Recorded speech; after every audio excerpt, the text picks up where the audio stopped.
NBI Assistant Director Noel Bucaling, siya po ang inatasang manguna sa investigasyon tungkol sa aligasyon na nakikialam ang China sa bilang Pilipino 2025. Magandang tanghali po sa inyo, Assistant Director Bucaling. Magandang tanghali din, Ma'am Cheryl. Apo. Ongoing na po ba itong investigasyon ninyo? Ano na ang mga nakuha po ninyong impormasyon? Actually, this was supposed to be an intelligence-based investigation. Kaya nagtaka ako kung bakit kumalat na. Pero just the same, with the uh, ng director namin, permission of the director, inopen na namin na open investigation talaga. Hindi namin ma-divulge yung kung ano yung mga nakuha na namin, pero nasa ground lahat ng tao ko. Dahil nga, since yung ginawa ni Senator Tolentino na expose, Yes. lahat ng angles tinignan na ng NBI Intelligence Service eh.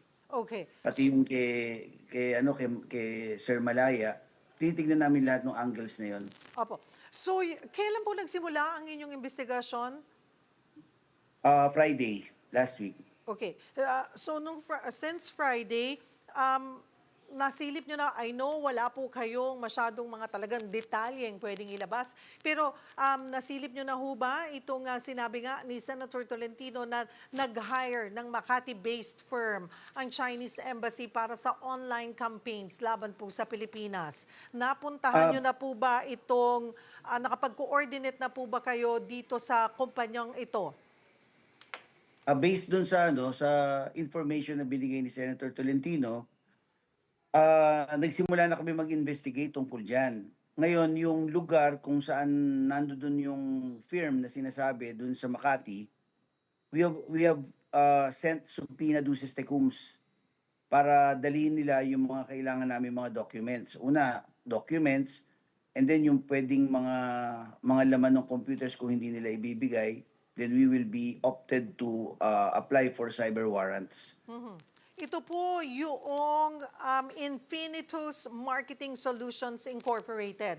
What do Yes, you ma'am. know about this company so far? Ano po ang mga nakuha niyong detalye? Matagal na po ba itong kumpanyang ito?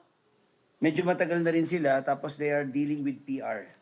They are a PR firm using the internet as their base of operations.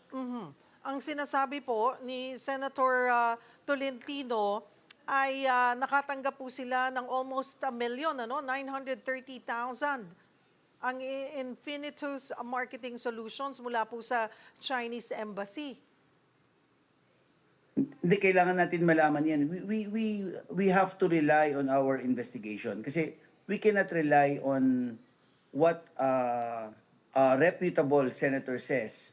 Kasi may sariling mandate ang NBI para iimbestigahan kung ano yung totoo eh. Alam mo, especially in this point in time, that the political climate is very high and is very intense.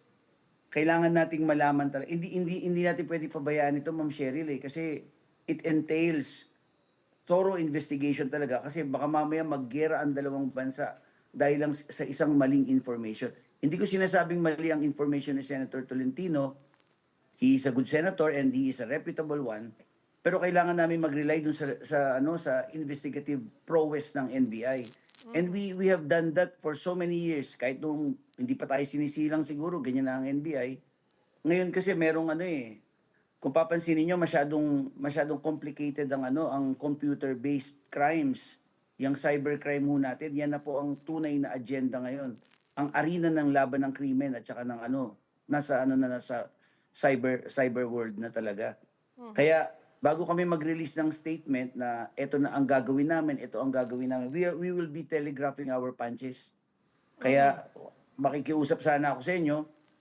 Ang gusto ko lang naman malaman ng Infinitus at saka ni Senator Tolentino, wala kaming kinikilingan dun sa dalawa. Wala kaming hindi kami nakaside kay Senator Tolentino dun sa sinabi niya, hindi naman kami nakaside sa Infinitus sa kanilang sinasabi at kinokontra namin yung isa. Gusto lang namin maging impartial pala sa approach namin. Hindi namin kinakampihan kahit sino. Kung ano yung totoo, yun lang ang kakampihan. And that is the NBI is diyan nakilala ang NBI sa ganyang stand. Mhm. Um, uh, Mayroon ho ba tayo, Assistant Director, na batas na nagsasabi pong illegal ang pag-hire ng troll farms? Actually, may mga bill na nasa Congress diyan para ma-strengthen yung ano, yung punitive penalties ng mga ano na yan, ng mga acts. Pero ngayon we have to rely on our Cybercrime Prevention Act. Diyan tayo ano with the fact na i-relate naman natin diyan ang revised penal code natin kahit na ano, nire-relate natin in relation to the Cybercrime Prevention Act. Makakapag-file kami ng kaso. At saka yung mga ginagamit nilang mga gadgets diyan, kung talagang totoong may ginagamit, as I have said, nasa gitna lang talaga kami ng investigate ng ano ng fray, investigasyon talaga yung amin and doon kami magre-rely. Pero kung papansinin ninyo, kung halimbawa merong mga gadgets na involved, medyo alam na ng mga tao namin yan kasi since Saturday, gumagalaw na yung mga tao namin kahapon at saka ngayon. Actually ngayon yung mga tao ko nandiyan dyan sa area eh. Nagtatanong-tanong na nangangalap na ng information dyan sa Makati and hindi kami papayag dyan kung sakasakali lang kung sakasakali na magkakaroon ng kasi ang pwedeng gawin dito, burahin yung mga information eh, na nandun sa Aha. computer eh. Yun po ba Pero ay pag maaari or may kakayahan pa rin pong ma-retrieve ito?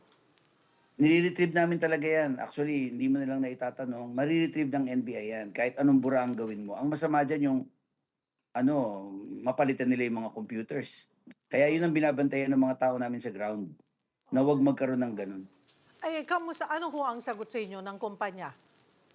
Wala pa ho, nagsumpi na pa ho kami, Friday pa ho namin sinumpi na yung mga tao. Okay, Pero I so, think they will cooperate kasi but, yung reputation ng company nila, ano yan, it is at stake. but until when po sila dapat sumagot? Kasi Friday. Friday, Martes na po. Hindi, Friday, dadating sila. Ang subpina kasi naka-address ng Friday and all the instructions na rin. So, Kung ano ang dadalhin nila opo.